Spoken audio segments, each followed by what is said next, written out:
Welcome to the Property Mindset podcast. I'm Emma Howitt, mentor, investor, and your guide to building wealth, freedom, and personal transformation through property.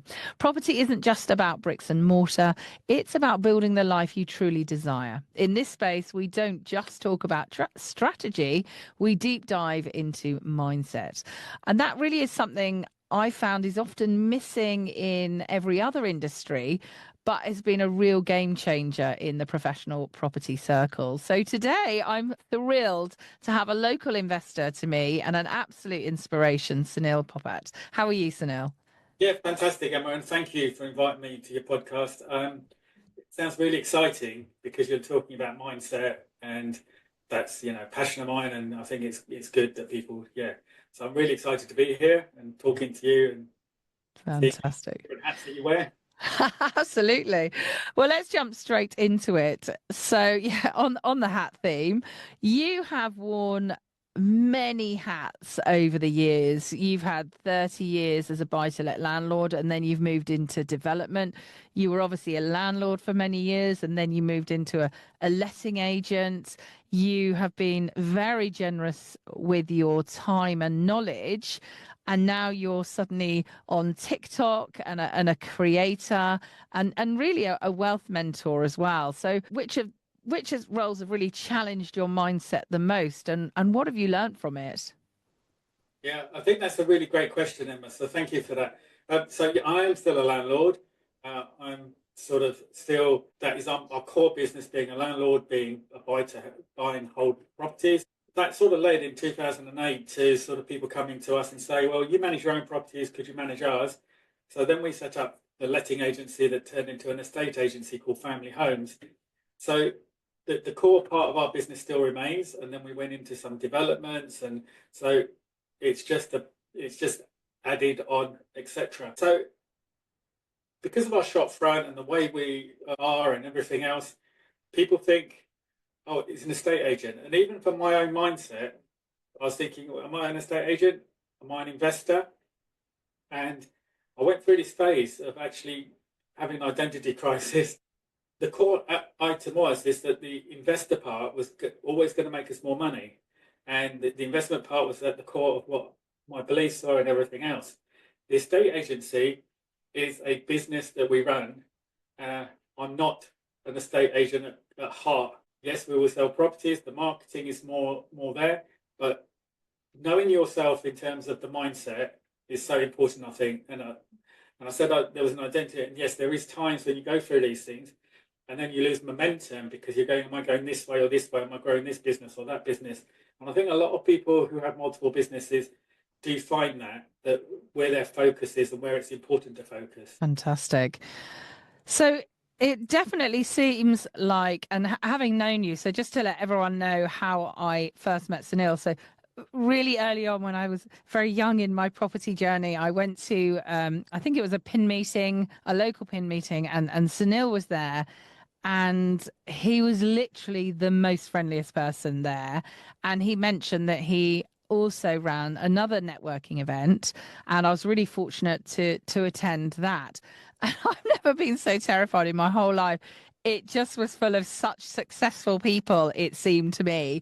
And I was kind of like, oh my gosh, I just don't feel like I'm worthy to be here. And that was clearly a mindset thing. And then I think this last year, Sunil actually asked me to speak at his networking event, and that just felt like such an achievement to have gone through that. So, yeah, so Sunil, you've obviously gone through so many changes. You've been, as you said, a buy-to-let landlord for 30 years. And then you kind of moved into development and these other elements. So was there a specific moment that made you change that pathway? How did that come about? Because I know, 30 years ago there probably wasn't the courses that I've been really fortunate to go on. So you've obviously learned a lot yourself. So yeah, tell us how that journey kind of moved from buy to let to developer. Yeah, so I started before there were buy-to-let mortgages, before Rightmove, before Zoopla, before the internet. So yeah, we learned, and it was all about building relationships. And I don't think that has changed now. It's not about the deal. It's, it's about working with people. Uh, and over a period of time, I've realised that more. And it's good because you don't have to go into every deal. If it's not right with the people, then you shouldn't be in that deal. So yeah, we still have our buy-to-let portfolio because I'm never intending to sell it. So we do still continue to expand that and add properties to it, but by going onto the commercial and conversion side, we converted a church in Dover into 9 units, converted pubs into flats, and then built in the beer gardens, offices into flats, and then into pure development, as in land options, planning gain, etc. But the day-to-day is still running our main business, which is the buy-to-let business, and then running the other businesses alongside.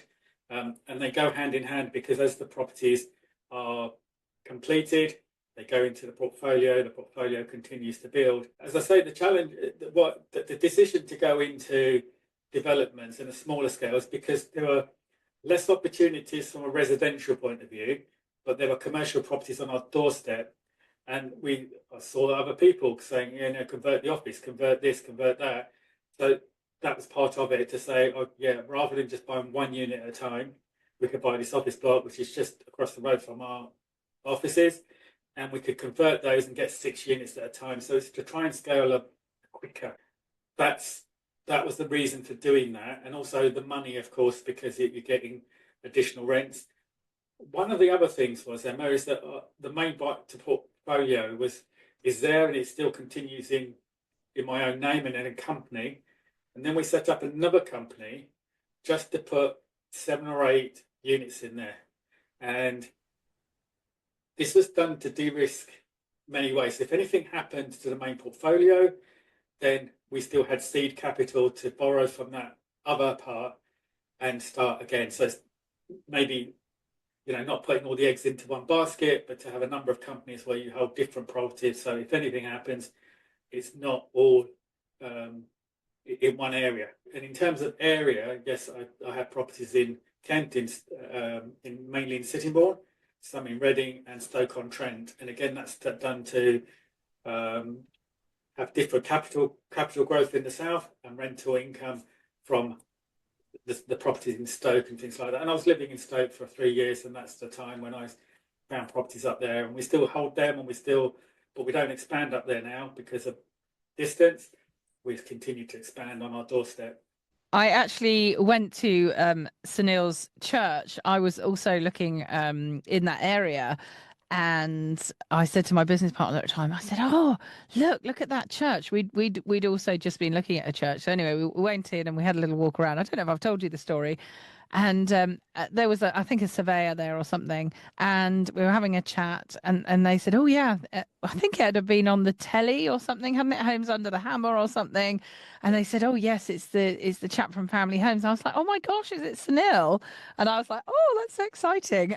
So yeah, that's how I knew about that. But just from a mindset perspective, Sunil, I mean, that's quite a big change. You were consistently in buy-to-lets for 30 years. And then that's quite a dramatic change to start converting churches, pubs, offices.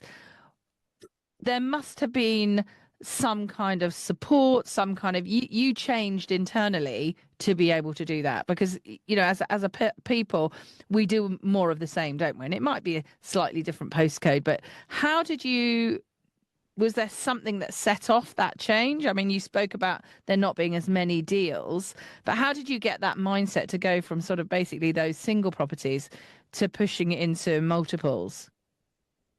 That's a fantastic question. I think, yeah, I do like buying properties at auction because it's, that you can get it and then you can move on and things like that. So the properties that were coming on in our area, the residential had gone up so much that there was no returns. So the properties in the auctions which were coming up, there was opportunities there. So that's when I think part of the mindset was, and I used to have a stand at the auction, used to go to the local auction before COVID for many years because that was part of the networking as well as buying properties. some of the properties I'd never intended to buy, when I got there, they hadn't sold at auction. We brought a pub at the auction after the auction had finished because it hadn't sold. And we got a really good price. And we have a maintenance team, which I'm very fortunate for. And they would, jump on that project whilst if the buy-to-let properties, didn't need work that week, or, they'd be working on a main project and then going out and repairing somebody's tap and coming back and things like that. So because I had the maintenance team around me, it was much easier then to deliver those projects. Building regulations that became easier. But everything is step by step, isn't it? We learn as we go. We don't know everything when we start. And as we go through projects, I think our mindset changes. We learn more, and we think, right, on that project, I'll do things differently next time, etc. Yeah, absolutely. And one of the things that I have learned from yourself is you are incredibly creative in your funding of your properties. And I remember you mentioning something about the council and how you have sort of now look at different ways of funding. Can you talk a bit more about that? Because obviously a lot of us, and me included, the thought of going and searching in different places for funding is quite scary. But actually, I'm hearing more and more successful people like yourselves going to councils and government for funding that I'd never have even imagined. Yeah, no, the Empty Homes project that the Kent County Council run, but it's a nationwide scheme and has been running for 10, 15 years now. I think it's more like 15 years that they've been running. And it's a fantastic scheme where they're saying there are properties that need some work that we can get back into use. So people can't live there at the moment because those places are not adequately to current standards. But if the government put in some money and the developer puts in their risk, etc., and they put their knowledge in, then that property can be turned around. And it's beneficial for the council. It's beneficial. They don't have empty properties, which is going to create crime.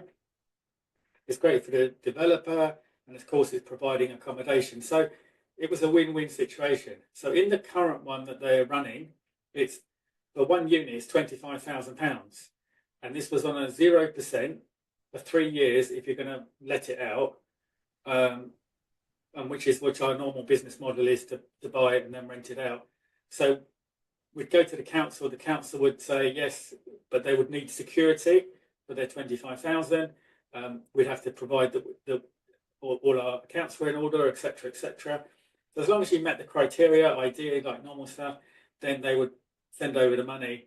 And if it was a bigger project like the one in Dover, which I think they gave close on to 300, they did it in stages. So as we did the works, then they released the money.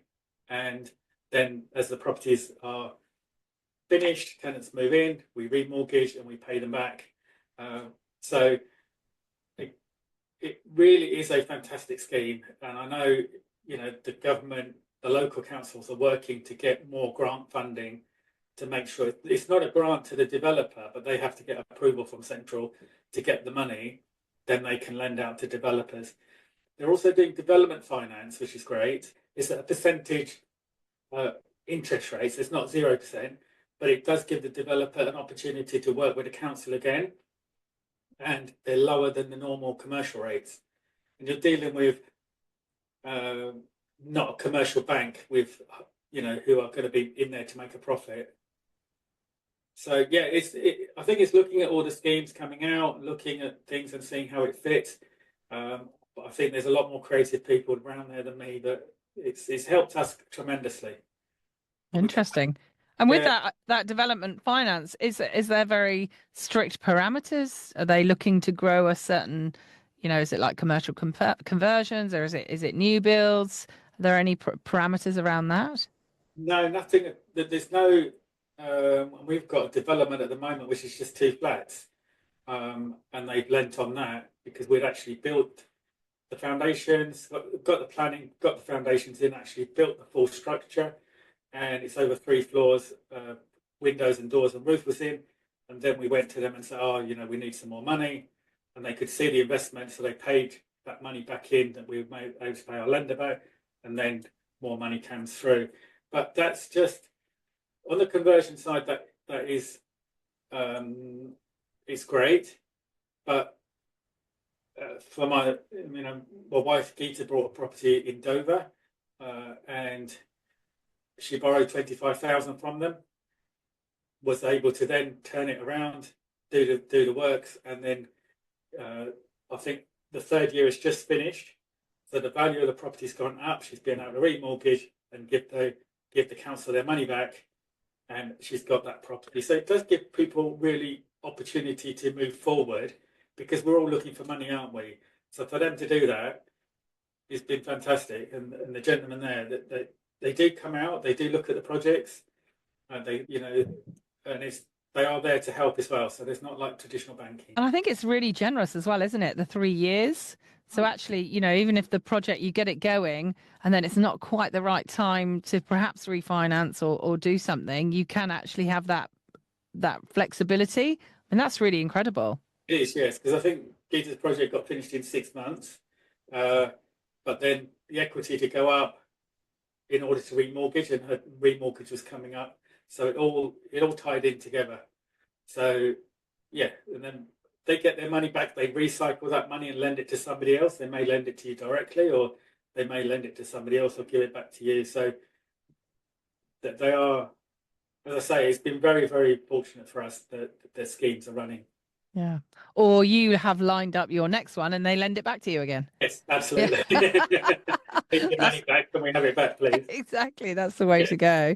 Fantastic. So obviously over the years, you have done a lot of deals. You've also seen a lot of deals. It would be fantastic to hear what you consider to be one of your best deals. Now, it doesn't have to be the biggest or the grandest, but the one that you kind of was the best, you really enjoyed. And then equally one that, for whatever reason, just wasn't one that you look fondly back on. I always think that the biggest, or no, not the biggest deal, the best ever deal I made was on my first property.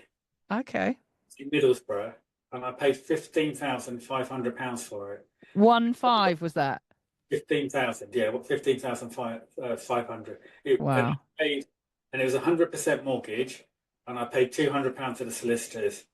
It wasn't the money; it was the fact that it got me on a journey, and it got me done. That first property gave me the belief that I could do this. And yes, there was challenges, because I bought that property. I live in Kent, in Sittingbourne, and the property was in Middlesbrough, and I was a student in Middlesbrough. So the year I finished in the June, the July time, I bought that property, and I got a job, and as soon as I could, I was able to get that first house. I look back now and think, if I hadn't bought that property, what would I be doing today? Because that gave me the belief to get the next one, and within 3 or 4 months I got the next one. But because it was a distance, there were challenges with, you do the house up, you'd come back to Kent, and then somebody's trashed it, and those things do happen. But none of that put me off. As soon as the first one got there, that was absolutely key. And can I just ask, what was the driver then?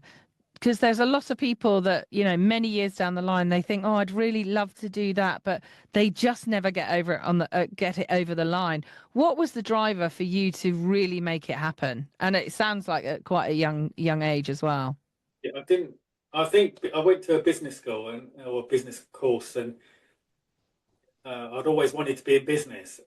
And I went to a party whilst I was a student, and the guy's party, it was a lovely house. And I said to him, oh, what does your dad do? And Dad was there, and he said, oh, I'll let out properties. And that's what I thought, I could do that, and start moving forward. So I'd always wanted to work for myself. That was important. And I think whichever business it was, and it just happened to be the best business, which is property. And yeah, it's been life-changing, absolutely life-changing. So I bought lots of properties. That was through an estate agency, but I bought lots of other properties. One that comes to mind is in Stoke-on-Trent. This was in the auction, and I paid 16,500 again about 20 years ago. And The figure is important at 16,500 because of the next story I'm going to tell you. But we got the keys to this house. We went to, and there was blood on the walls and things like that. We tidied it up and sorted everything out. And we've had that for 20 years. The mortgage has been paid, and we still own it. One of the other properties that we've done more recently in the last couple of years has been the purchase of an ex-adult education college in Sittingbourne, and that's got planning for 25 apartments and four new houses on the land, and it's a grade 2 listed. It's beautiful. So that was again purchased at auction at 1.6500, and it's amazing. The 16,500 to 1.6500 is just a few noughts on the end, but you know how life changes, because there would be a time where I'd never ever be able to look at anything like that because of the price and everything else. So yeah, and there is a mindset shift all the way all along the journey, but I think that happens because you grow with the business, and your mind grows and the figures grow and people's skills grow and everything else. So I'm sure there are so many people that would absolutely love to know that, let's say they've just purchased their first property, and let's say in today's world they may have spent 150, 200,000, and to think in a certain number of years' time they could be looking at much, much bigger deals, and it is just that journey and that growth. So talk us through one that perhaps didn't go well, that you've completed. We've got projects at the moment, which is we've got planning on 28 apartments that we're trying to sell, and that has taken very long time to get through planning. We had lots of planners change at the council. We went through COVID, and it really hasn't gone as we would expect, because you think, yeah, it's a deprived area, and this particular pub has been empty for 10 years. So of course the council's going to want to give us the permission, etc. But they're planning department work on law, not what the requirements of the local area are. So it's taken us 4 years investment. They had, for example, they wanted a heritage report, which we did. Then they said, oh, we'll send somebody. This lady had never been to the area during COVID. She'd never been, but she was writing reports about how beautiful Kent is, which it is. Don't get me wrong. This particular ex-council estate isn't the height of Kent. But yeah, so the delays of time and everything else, you feel very, it's not the same as being in buy-to-let. So how has that sort of affected you? Because, for some people that could be really debilitating. It's clearly taken a very, very long time. How are you dealing with that? Are you somebody who's just very pragmatic, or how do you deal with such a change really in the original plans when you purchased it? I think once you're in the deal, you've just got to continue. And sort of people say to me often, so when is enough enough? When is the money going to be enough? And Emma, like you probably know, it's never about the money, because once you get on that journey, it's the mindset and the person you become. And because of the person that you become, then you just handle every problem that comes along. So, the council's wanting this. Okay, it's just another task on today's list to do. So, yeah, I think the mindset just gets stronger. And I am very fortunate in the fact that it's the potential, it's the person that you become. And as I keep saying, that when people get that wrong, people think you're doing it for the money. It's not. It's because you get to a stage where you think it's the challenge, and it's the drive behind the challenges, and the ambition of doing stuff and producing stuff, etc., rather than how much money am I going to make from this deal. It's, for me anyway, it's who am I going to become in the process of doing all this stuff. You've spoken about property being life changing, and your business is obviously called Family Homes. And one thing I've seen for you is that yours is totally a family business, and that is your actual family, but it extends further than that. People are part of your family. I've been to your networking events for many years, and they really have a very different feeling about them and ethos. And in fact, some of my mentees recently went and they were wax lyricaling about how brilliant it was, and they absolutely loved it. Now, there are some people who, like for me, like my family just had no idea and have a totally different thought process around sort of property. How was it that you've had this real amazing sort of family unit, and how has that helped support you going forward? I think we never started off in that situation in terms of, but I think my sister is also in business. They have a property business in town, and my brother-in-law. Um, and when I started, a few years later, mum and dad, they had some money together, and they bought their property, and they then built up properties, which we all benefited from. We lived in a council house prior to that, so it wasn't a case of mum and dad had their own property. We lived in a council house, but that's what I'm saying. Property has been so life changing. Um, my mum has had private medical health for many years. Again, it's so important. But yes, people who work a normal job can afford private health, but when you're working in business, it's so much more important to have those things. So yeah, there are lots of things that have happened in terms of the family support is there. I have a lady that works in our office for 15 years now because there's the flexibility to be able to look after her family. When she started, her daughter was 2 years old. Mum, was her mum lives down the road, so she didn't want to go into London. She didn't want to have a high pressured job. She wanted a job where she could have family time, flexibility. She could sort of run out the door in an emergency, all those things. And I think as an employer, those things are really, really important. And we think people come to work for money, they do, but it's also being able to provide those other benefits to go, yeah, you need to go and look after your family, do that, and then come back, sort of thing. But yeah, I've been very blessed with family, being there, and even like you said, a community with the people who are in property. I think property is fantastic because you don't get this sharing of information, sharing of love anywhere else. It's fantastic that we were able to do that and share with people because it doesn't take away from us. It just adds to what we've got. Absolutely. I think in general industry, isn't it? There's so much less sort of collaboration because you're such a direct competitor, and although you can collaborate, there are less sort of fine lines in it. Whereas in property, you and I could literally have property next door to each other, but we might be doing completely different things, or we might have money at a different time, so we can't necessarily buy at the same time. So I agree. I think it's absolutely amazing that we can all kind of collaborate, support, and yeah, I love that. For me, when I came into property a bit later than you did, I definitely found like I'd found my tribe. People talk about the tribe, and I just felt so comfortable. And everyone was, talking about mindset as well. I was like, wow, these people are crazy, but that we're all together in it. So yeah, I completely agree there. You have jumped. I mean, I can only imagine a bit out of a comfort zone, and you are now doing quite a lot on TikTok and presumably reaching a whole new generation of investors.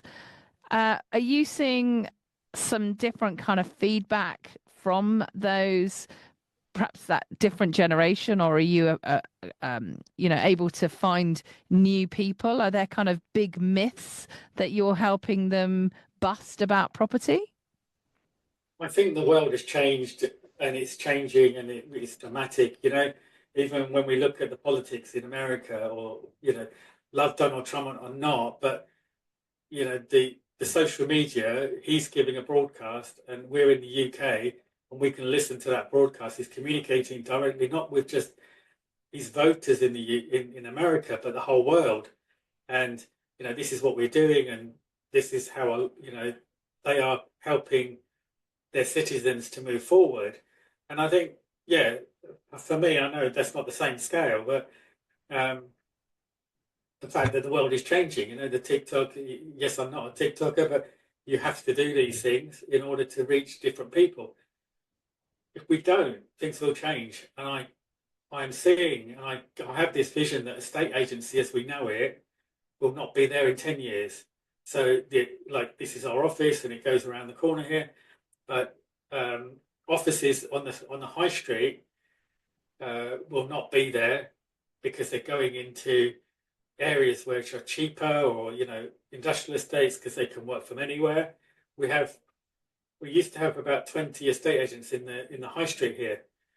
That's all reduced. Even since January, 2 of them have moved out one's gone home and working from home, don't need an office, and the other office is now gone into bigger premises elsewhere. But I actually think that it's the social media where properties will be sold, and not Rightmove, Zoopla, and all of those places. The big portals will see their time come, because we've got people, got youngsters, 16, 17, 18-year-olds selling £1 million properties on Facebook or on TikTok or on Instagram, because it's our business in terms of estate agency is all about marketing. It's putting two parties together. So I do believe, yes, we know that estate agency as it is will totally be different in 10 years' time. And we know that now. Well, I believe that. So, of course, I'm now doing stuff to move towards it. And very, very forward thinking. And I totally agree. So certainly there are a lot of kind of new, I call sort of franchise estate agents that are really using social media. And in fact, I met one the other day and he was talking me through what they were doing. I was like, wow, that is really creative, some of the things they were doing. One of the things was, he organized a viewing, so let's say 6 people came to view, and they had a what do you call it, like a picture frame with a QR code inside it, and it literally just said at the top, make an offer. And 4 out of the 6 people made an offer because they could do it there and then. They were in the hype of the moment, and it got sold. But equally, I believe that estate agents historically have not known their industry very well. So the things that I've learned about property, there's a lot that estate agents don't really know or understand, and sort of the creative ways of buying. And actually, sometimes just a straightforward sale for a vendor is not the best way for them. And actually, maybe they'd pay less tax, they'd have a better result from being more creative. And I think I'm looking forward to seeing that. I think there's a lot of what I would call sort of professional property people opening up estate agency in this much more creative way. They're using it as sourcing platforms, and doing things in a different way. So yeah, I'm completely in agreement with you there. So moving on with your sort of communication, so you're out there doing your TikTok. So you also, with your lovely wife Geeta, do more communication with your podcast. So it's obviously really key for you to kind of spread the word. But what made you sort of set that up? And it's called the gift of wealth. Yeah, I think it's we were on a social media course with Rob Moore, and he was sort of saying doing podcasts, doing this. So we started the podcast, and the gift of wealth comes from not just money or financial, it's health, because Geeta's very much into health. And so we thought, yeah, we could do, and also it's getting people to come and do interviews. So we had a bigger audience of that. So spirituality, it covered health, lifestyle, as well as finances, and creating wealth, etc., etc. So much broader in the sense, like yours, in terms of mindset. It's very broad subject, which I think is good, because then you can talk to lots of people in lots of their areas, can't you? So it's all about building a brand. And as I say, the world is changing. So many years ago, we would never know how to do this, but even our interview processes are changing. Even they have to provide a video. When we interview people to come and work for family homes, one of the questions is, are you happy to be in front of a camera? And people go, oh, I'm not sure, but Wow, that's a huge question, isn't it? That you would have just never been asked in the olden days, unless you were a model, of course. yeah. So um, you get, different ages, but even the guy, I mean, we've got, a sales manager who's been in the industry 17 years. He knows that, that this is where we are. So video tours, the videos, sort of saying this is a property, it's that communication, it's the recognition, etc., etc. So, as I said, I do feel that things will change, and if we don't change, then we're going to be totally left behind. Definitely, definitely. Now, there's always a lot of fear around the property market and things changing. And I mean, I say that, oh, this has changed and this has changed, but it just seems to me, and you've been in property for much longer than me, that there are always changes. So, do you see that as something that you really fear about property changes and the property market?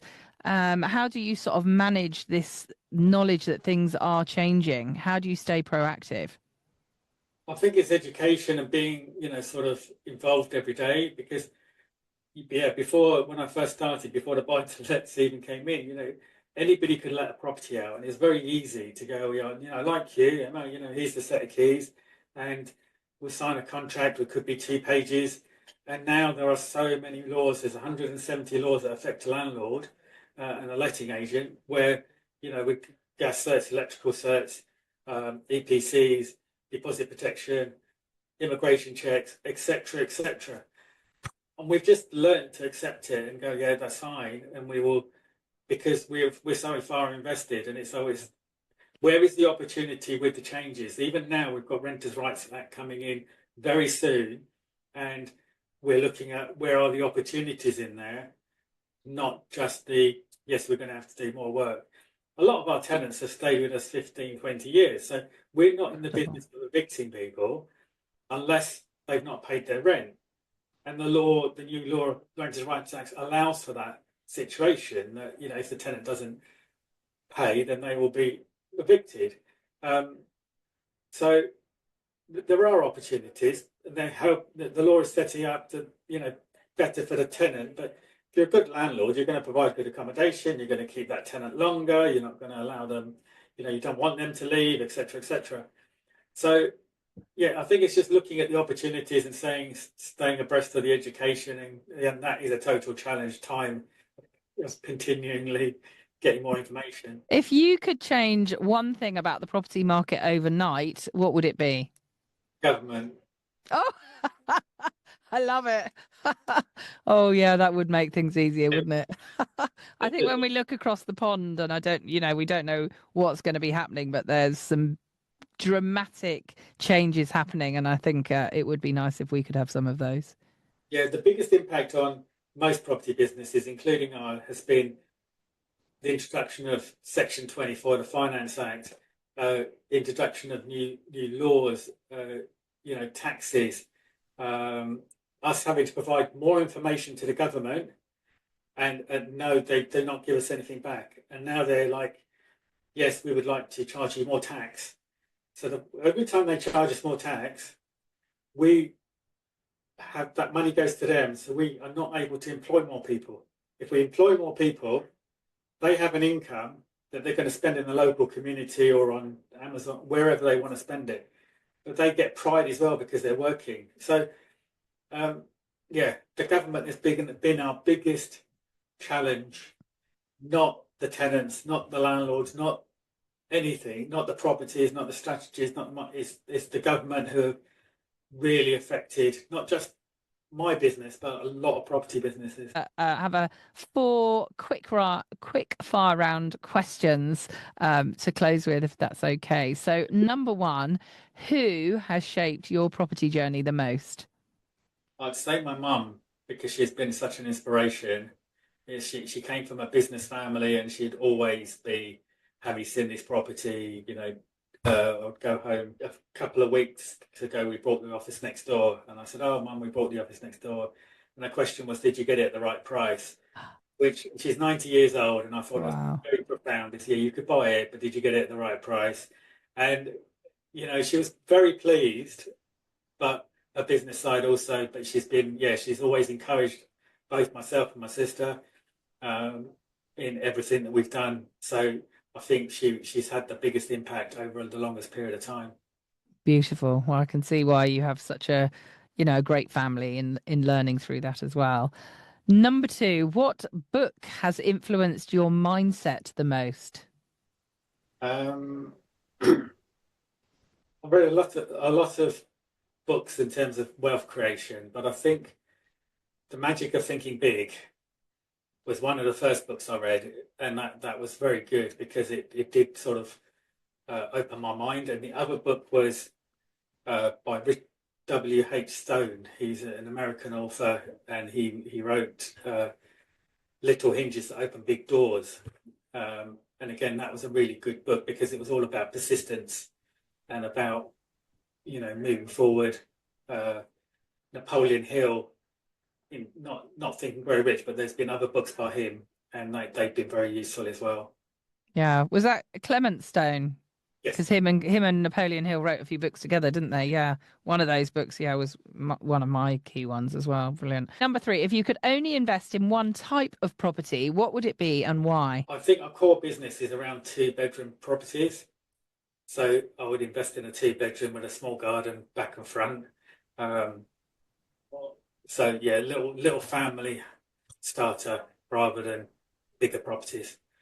And again, having done some of the developments, the conversions, gone through various things, we can't keep coming back to the core buy-to-let is such a good business because it's risk-free. The risks are not the same. So nice to hear that as well, because we've got so many people bamboozling and saying how property's over, to hear you, who's been through the troughs and the peaks, to say that it's still a worthwhile business. That's really great to know. And the final question is, what's your non-negotiable morning routine? Oh, that's an interesting question. Non-negotiable morning routine. I think, yeah, you've got me there, but drinking lemon water every day it's got to be the one because many people drink lemon water or something when they're not feeling well, but I think that served me really well. So I have coffee in the morning, and I think that would be the top of the thing to have coffee. For me, is really, really, yeah, my pleasure. And with lemon water. So yeah, I've got mine from this morning that I've drank, and I keep topping it up. I love it. I do like a bit of lemon water as well. So very good. Sunil, thank you so much for sharing such incredible insights and wisdom and knowledge. I know it will really inspire a lot of people, so I really appreciate you being here. We'll put the links to where people can find you, and especially your podcast, in the show notes. Obviously, we've mentioned TikTok. Where else can people find you? LinkedIn mainly, and we've got Property Millionaire, which we have a couple of meetings a month. One in person, one on Zoom. So Property Millionaire Mastermind. Have a look at that. And a lot of that information, I know you did a fantastic talk when you came and people talked about that. And I know you help a lot of mentees as well, in which they come to the meeting and they talk about, Emma, and, they did a Zoom with Emma and it was great. So all of those things, I think it's good to have people with the same values, isn't it, as well? Absolutely. So thank you so much. So guys, today it's been such a wonder to speak to Sunil and hear about his property journey, not just a short one like mine, but spanning many, many years, and seeing those highs and lows, seeing the changes and not being frightened off by them. So remember, property success isn't just about what you do, it's about how you think. And when you combine a strong strategy with an unstoppable mindset, there's no limit to what you can achieve. So do reflect on today's episode and consider one thing that Sunil has said or done or fed back that you can take today and this week and move closer and implement it so that you can move closer to your property goals. And if you know anyone who's struggling in their property journey, might need a bit of inspiration, please do share this episode, as it could be the game changer that they need. Remember, the more people we help, the greater our own wealth in every sense of the word. Growing this community means growing the potential we all have to succeed together. And just remember, your mindset is your greatest property. Keep building it. Brilliant. Thank you, Emma. And I really appreciate everything that you do. I see you everywhere in all your Facebook, and I've seen you do so many interviews. We've also spoken to you on Clubhouse and etc. So you're out there, with sort of helping people, and I think you've helped a lot of people. But maybe you don't know that yet until they tell their stories later. So yeah, thank you for your time today. Thanks for the invitation. Love to hear more of the property mindset.